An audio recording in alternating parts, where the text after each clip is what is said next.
Hello friends, today I would be talking about gamification, that how it is helpful in engaging online classroom. Gamification is the use of game design concept to non-gaming environment to engage and encourage students frequently to complete predetermined tasks or goals.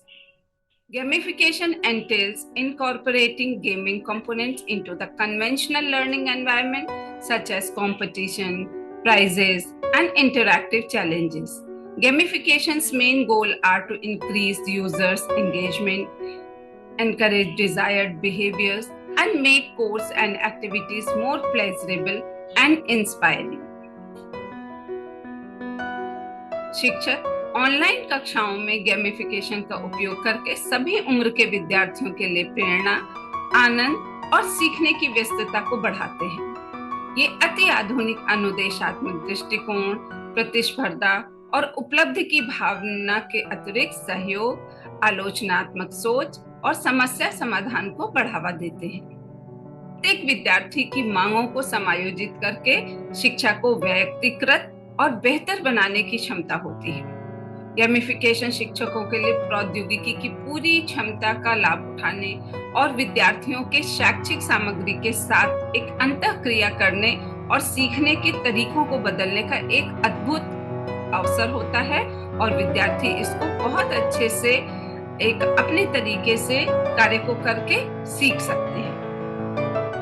Gamification शिक्षार्थियों को प्रेरित करने के लिए game जैसे घटकों को गैर गेम वातावरण में एकीकृत करने की प्रक्रिया है।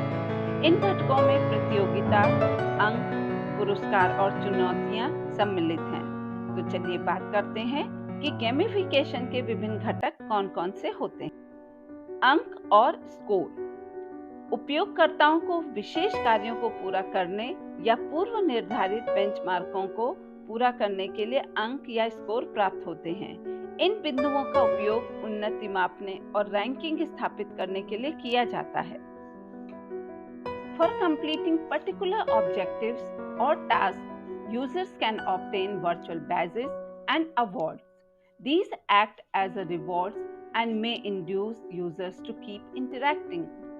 प्रदर्शन या उपलब्धियों के आधार पर विद्यार्थियों की रैंकिंग लीडर बोर्ड पर प्रदर्शित की जाती है।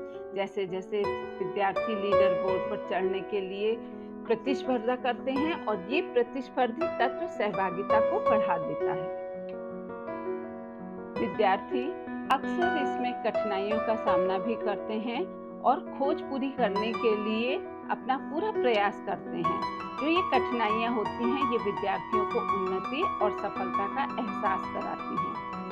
गेमिफिकेशन का एक बहुत ही बड़ा लाभ होता है, वो है कि ये विद्यार्थियों को उनकी जो समर्थ होती है, जो उनकी सीमाएं होती हैं, इनको पहचानने में सहायता प्रदान करता है।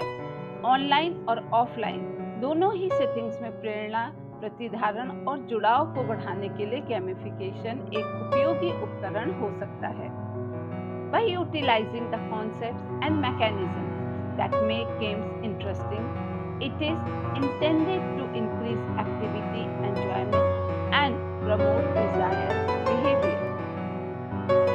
गेमिफिकेशन में विद्यार्थियों की ऑनलाइन कक्षाओं में सहभागिता को बढ़ाने के लिए, उनके अधिगम को एक जॉयफुल लर्निंग के रूप में प्रदर्शित करने के लिए कुछ चीज़ों का ध्यान रखना बहुत आवश्यक है। जैसे कि जब भी हम कोई खेल या गेमिफिकेशन के थ्रू अधिगम करवा रहे हैं, तो उसमें जो उद्देश्य होते हैं वो स्पष्ट होने चाहिए और उपलब्धि की भावना भी विद्यार्थियों में विकसित करने के लिए हमें प्रयास करना चाहिए।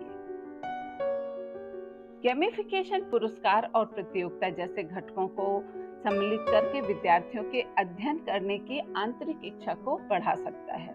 जब उन्हें लगता है कि शिक्षा में वे प्रगति कर रहे हैं, तो उस समय प्रयास करके विद्यार्थियों को पुरस्कार के रूप में कुछ न कुछ देना चाहिए।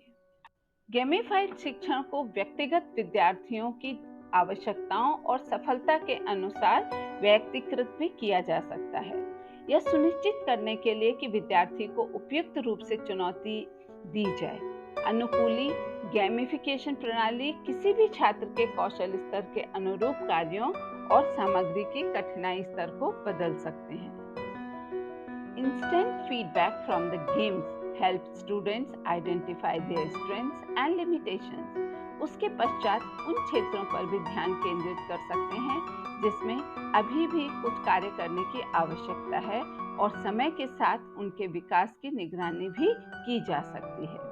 समूहों में सहयोगात्मक खेल और चुनौतियां सामाजिक शिक्षा और टीम वर्क को बढ़ावा देती हैं। Games may be created to focus on particular information or skill sets. उदाहरण के लिए निर्देशात्मक खेल बच्चों को उनकी आलोचनात्मक सोच, समस्या समाधान और निर्णय लेने के कौशल के निर्माण में भी सहायता करती है।